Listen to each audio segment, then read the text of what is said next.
So first 2 days, how they've been looking? Really good. If I told the team today, I'm very encouraged after 2 days. I really like the tempo. I like the energy that we've had at practice. And to be honest with you, as many young guys, and we're repping 3 groups. You know, we don't rep 3 groups in the fall, but we're repping 3 groups, trying to give everybody an opportunity to compete. And repping 3 groups on both sides, the tempo has been tremendous the first 2 days. The energy, the enthusiasm, I love all that. And then we've got some hunger out there. You know, there's a hunger that is it's kind of fresh, and that's the only way I know how to describe it. And you know, a lot of that comes with youth. You know, we're losing a lot of experience and really good players. You know, I got reminded by that today when I got to see all my seniors. You know, last year's seniors rolling around here and going, oh my God, well that guy played a lot of snaps and now he's gone.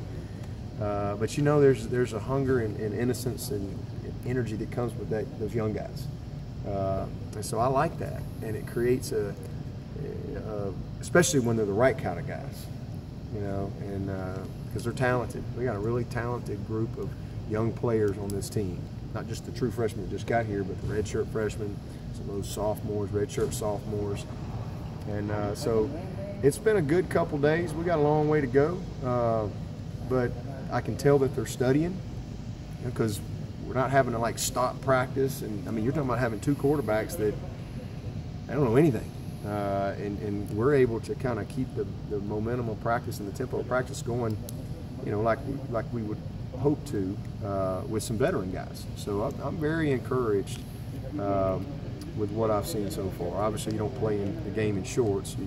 You know. It's one thing to sack the quarterback in shorts. It's one thing to make the protection in shorts. It's one thing to make the tackle in shorts. When you put the pads on, you know, you kind of take it to another level. Now the physical part comes to play with the mental as well. So that's we'll start that process on Friday. But this is going to be a fun spring. This is going to be a fun spring and a fun team to grow up. But I love the personnel that we have here. Very encouraged, and I, you know, as far as calling people out and all that, you know, let me just say this, you know, Nick Schuessler has come to work these first 2 days. You know, we've called him Sleepy Schuessler around here forever, and he's awake now, and it's really impressive. He had as good a skelly team pass period as I've seen around here in a long time at quarterback. It is so encouraging to see that, and. You know, that's awesome to see. You know, a guy that's kind of been that backup guy, now he's kind of getting a chance to see him have the 2 days that he has is really good, and it's encouraging to those other veteran guys. Our first groups on both sides, you know, they looked the part getting off the bus. They can hold their own. The biggest challenge for us is really growing the football IQs of our depth.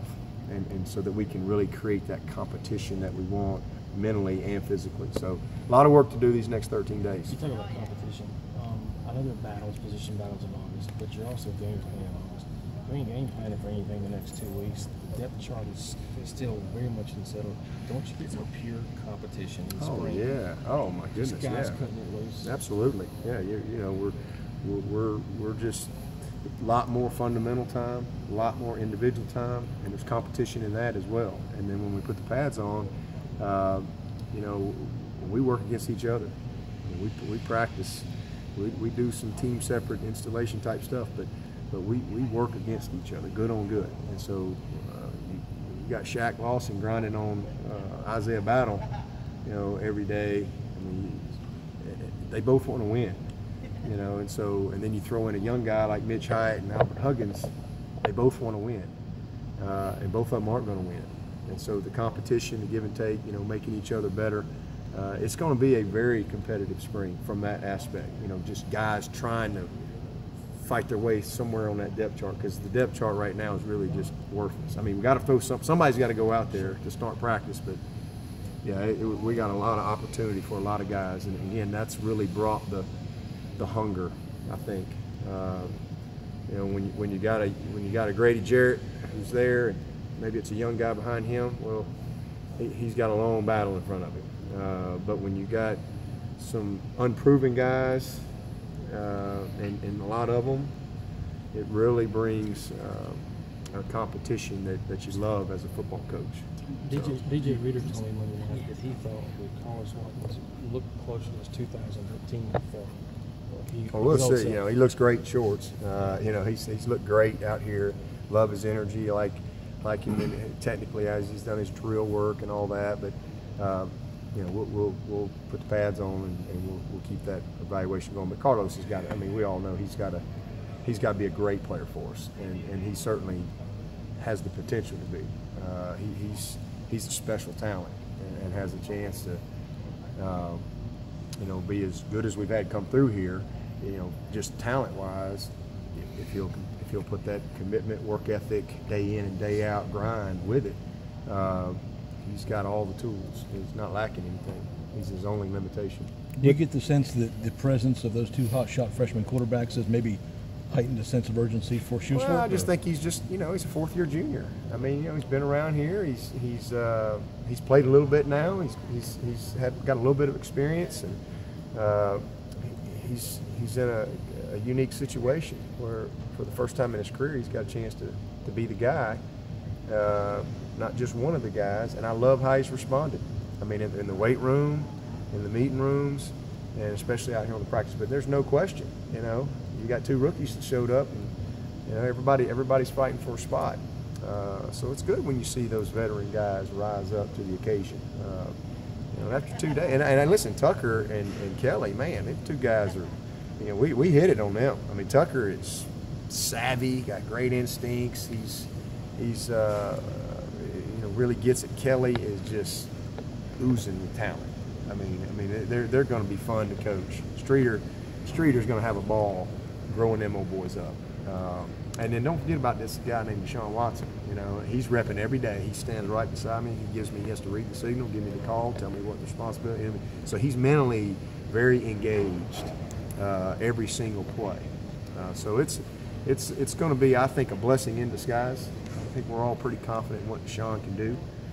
So those guys, and you know, really getting the work that they're going to get is invaluable for us as we try to prepare the team for the fall and the long haul of the fall.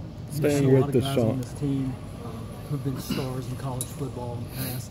At any point, you need to sit Deshaun down and explain to him how to handle the hike and the attention that he's going to get this year. No, you know, he's y'all talk to Deshaun. I mean, he's just he's a just with it guy. You know, wise beyond his years, not overwhelmed with the moment. He's special in that regard. He understands, you know, what's right, what's not right. He understands what he represents. He understands the platform that he has. But more importantly, he's just a great kid. He's just a good person, a good character, good integrity, and you know, he's got a great mom that he you know wants to please, and they were all like him. We wouldn't need coaches. We just get out of the way. All we can do is screw them up. But he's not a guy that's overwhelmed with that stuff. He really isn't. He's done a phenomenal job forever. You know, he's been well prepared with that because he's been a highly, you know, recruited, a lot of eyes on him type of guy for a long time. In high school and certainly since he got here, and all he's done is stay focused. This time of year, you never hesitate to tell us your top concern. It's early, but what concerns you most about just depth at the end? No. We got great depth. Oh man, we got guys that can play now. We're not. We question marks. Yeah, we just the biggest thing is the leadership. You know, that's what I've talked about, and that's what as we've gone through everything, that's been the consistent thing with our coaches. Is we didn't. I mean, you can replace good players. Sure. You know, Taj Boyd walks out the door, and here's Deshaun Watson. Sammy Watkins walks out the door, and here's Artavis Scott. You can replace good players. You can replace good coaches. But leadership, that's a different deal now. And not only did we lose some really good players, but we lost some great leaders. And so guys assuming different. B.J. Goodson, perfect example.